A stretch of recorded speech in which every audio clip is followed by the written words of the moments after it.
plant people. I'm going to show you how I do winter sowing. Winter sowing is a really simple way to sow seeds in the wintertime. It's actually the best way to sow seeds in the winter. There's really a lot of good reasons why I want to do this. One, it saves you time. It saves room in your house. Saves you money because you don't have to buy lights or shelving, and you don't have to find any room for this in your house.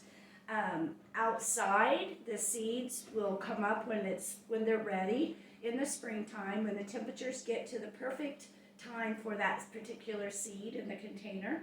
And there's no hardening. When you grow plants inside, you have to take them out gradually and bring them back in, take them out, bring them back in, so they can get used to the sun and the wind and stuff like that. So what we're going to do is I'm going to show you how I do it and talk about some different things that you can do. Generally, a lot of people will sow in a milk jug. Very simple, easy. The lady who started this, that's how she started. You can put the seeds in something like this. It's clear. You don't want a completely dark container. It doesn't matter so much for the sides of it, but light needs to be able to get down from the top. I prefer these kind of jugs. They're a little harder. This one had vinegar in it.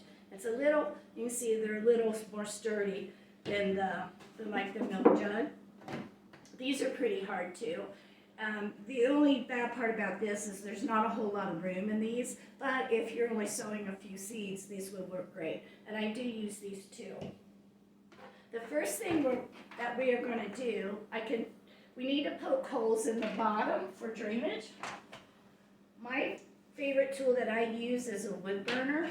You can use a knife. We're already going to have a knife out. Hold on, Henry. So for a knife, you want to put like 4 or 5 holes in the bottom. So for a knife, you just kind of want to do this away from you in case the knife slips. So you just kind of push on there a little bit. See, that's kind of hard to do. And just put some slits in here. You want to make sure you have really good drainage out of the bottom. We will not put the lids on these because we want water and snow, rain and snow to get inside. So we won't put the lids on. Now, so it's easier to put the holes in the bottom first before you cut it. And wait for this to warm up. You can use, some people use an awl or an ice pick to poke holes in the bottom. I like this wood burner. You could always, other people have used hot glue guns, the tip of a hot glue gun. So let's see if this is ready. Let's get there. We'll let that heat up just a little bit more. I do another thing a little bit different. A lot of people, when the jug is cut, to seal it, they will use duct tape on theirs. I don't do that. I just tie mine shut with a wire tie. So I'll show you about that here in a minute. Let's see, I think. So I like to put 4 holes in the bottom. When this is hotter, a little warmer, it goes a little quicker. But these holes end up being probably about a 1/4 of an inch round. And I usually put like 4 of them in the bottom. And then I'll wait to put those back in there. Let me unplug this. Okay, so now we're going to cut. Now, one of the reasons that I like these jugs so much is they have this little lip on here. And I like to cut right along that lip. Now what we're going to do is we don't want to cut back here by the handle because we want a hinge, okay? So I'm going to start about right here. I'm going to get it started and we'll turn it away from me. And I'm just going to follow this line here. Try to follow it the best I can. I'm going to go all the way around. It helps if you have a sharp knife. This knife of mine is not that sharp.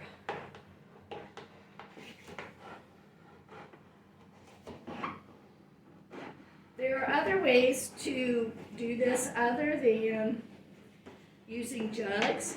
If you want to pot in You want to sow your seeds into a regular garden pot, like you get a plant when you buy it at the nursery.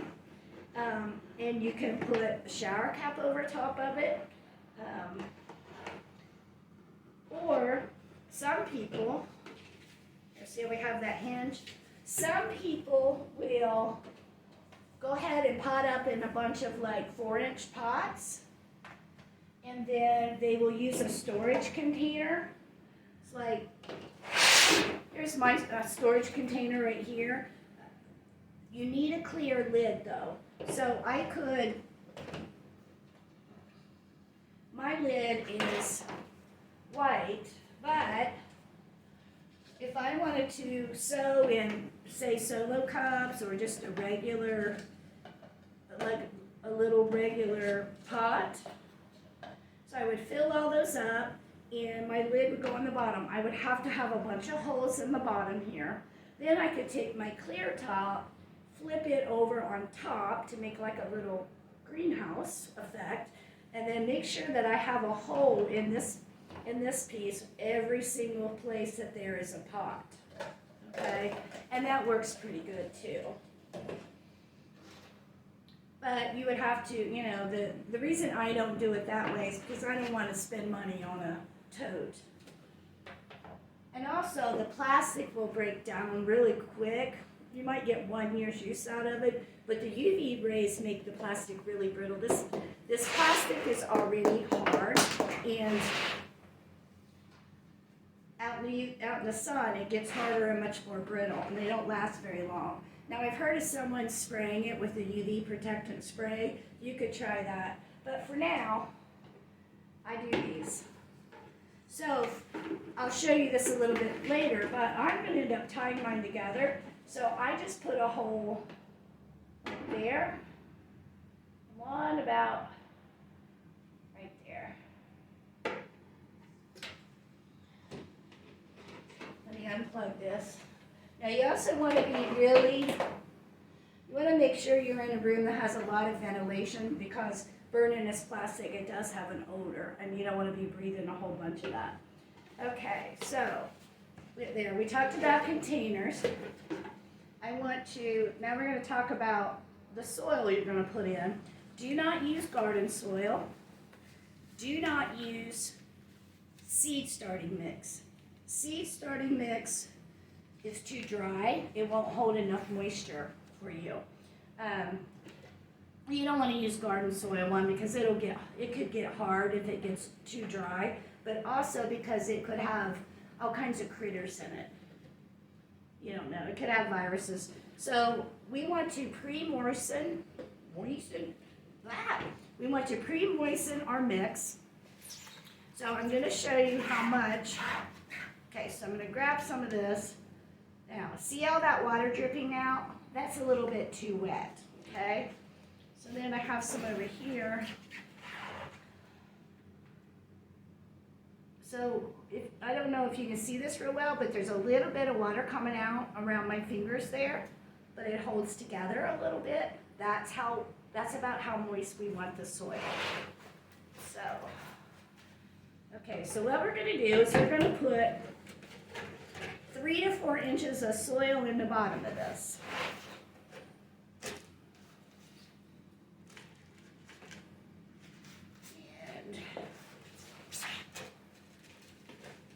Maybe a little bit more. You know, depending on the plant that you're going to have growing in here, you may not need quite as much. Okay, let me take these off. That looks pretty good. That's probably about 3 inches. So let's talk a minute about the seeds. So I have echinacea, which is a coneflower, snapdragons, Gora, and hellebores. Now, people want to know what seeds are good for winter sowing. You can winter sow every kind of seed that there is, except for tropical.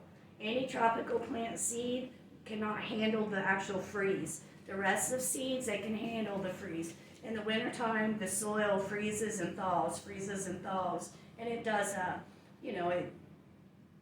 gets big and then it shrinks, gets big and it shrinks. And that's why, like, sometimes if you plant something in the fall and you go out in the spring and it's kind of pushed up a little bit, that's from the freeze and fall cycle. Anyhow, how to tell. So these are the hellebores. The flower seeds require a cold treatment to germinate. If you start your seeds indoors, freeze the seeds for 3 to 6 weeks to break dormancy. Perfect candidate for winter sowing. Gora. This tells you to sow seeds in sow packs or flats, press into soil and barely cover, kept at 55 to 65 degrees. In the wintertime, our houses are a little bit warmer. I will say this, soil in the house is about 10 degrees cooler than your room temperature. So 55 to 65 degrees for the soil is going to be a great thing for these in the spring, because that soil is going to start warming up. Going to be a little warmer outside, but the soil itself is going to be cooler, and they're going to germinate right when that soil says that it's 55 to 65 degrees out.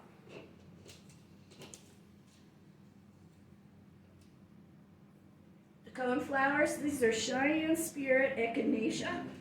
Seeds germinate most readily if first cold stratified. Stratification is that they need to be cold for a certain period of time. These are 45 days. We put these outside. We don't have to worry about if it's 45 or 55 or 30 days or whatever. This also says, or sow in a cold frame in the winter.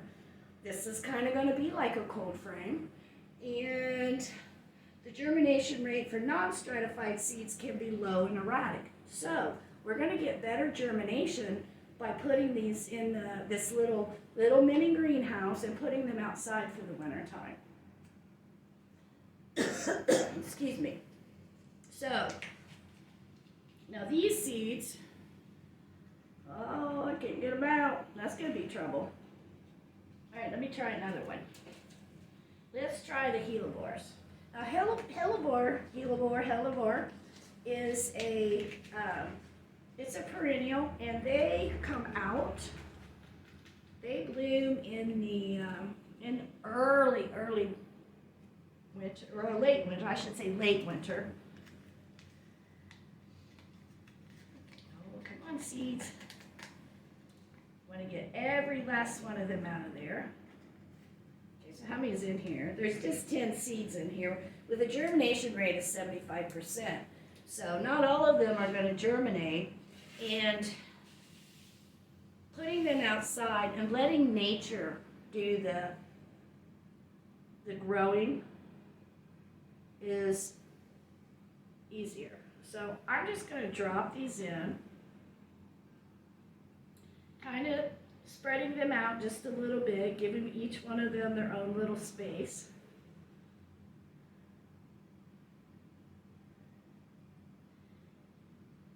Now, it doesn't say on my seed packet whether to cover them or not. Some seeds need light to germinate, which you will not cover them. Some need darkness. So I'm going to go in here. These I've planted seeds like this before, so I know they need to be down in. We're just going to now. I'm not pressing the soil really hard. If you think it needs to be settled in, you can kind of shake it like that. But I'm just kind of pressing those seeds a little bit. I want to make sure that they're getting good contact with the soil. So now, okay, so that part is done. Since we already pre-moistened our soil, we don't have to water. We're going to close this up. Oh, almost forgot. Label, label, label. You have to make sure you label it in a way that you're going to be able to see what they are in the spring. If you only do one, that's not a big deal. But if you're going to do a bunch of them, you really need to make sure you have a good label, because you will not remember what they are. So this is a China marker. Some people call it a grease pen. We use these a lot when I worked at the garden center. We use these to write on the outside of the pot, and they work really, really well. So I'm going to write hellebore. like that. And I stick mine just down on the inside.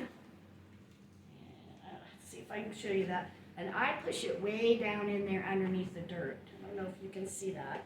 So yeah, I pushed it way down under there. That gives me a good chance that it will not fade.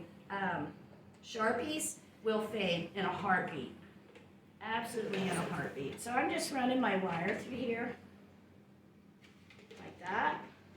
Now, what I wanted to show you about these is this, with that little lip on there, I can tuck this in just a little bit. Now we're going to try here. You know, this always works easy when no one's watching.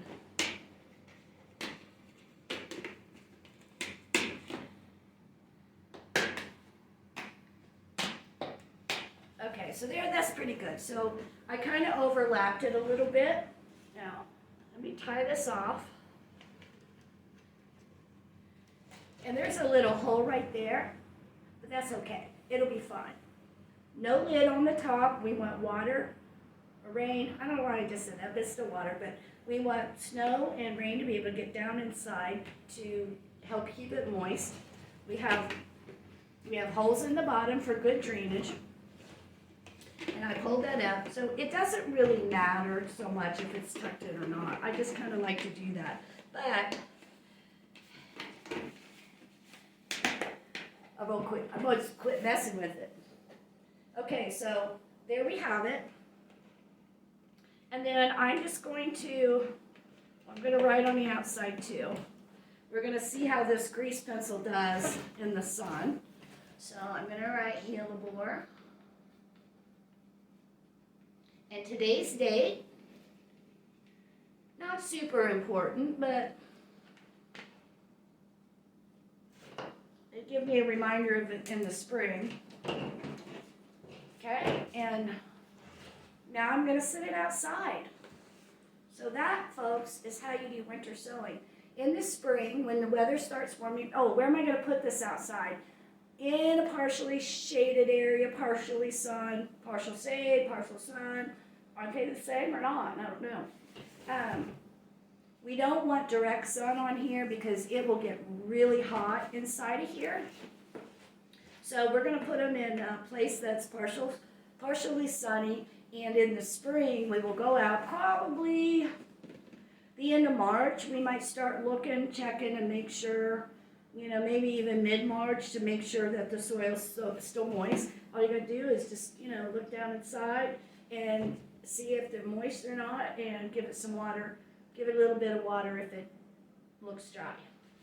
And then in the spring, the seeds will start coming up. Another reason I like these tall, these vinegar jugs are a little bit taller. They allow more room for the plants to grow up until it's time to plant them out in the garden.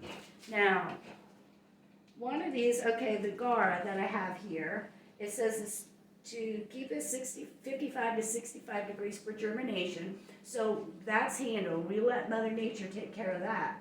And then transplant into the garden 8 to 12 inches apart after all danger of frost. The really cool thing about winter sowing is these are hardier plants, and they can actually go out into the garden just a little bit sooner because they're used to that cold weather. Okay, so I really appreciate you watching the video, and subscribe to my channel, and good luck winter sowing.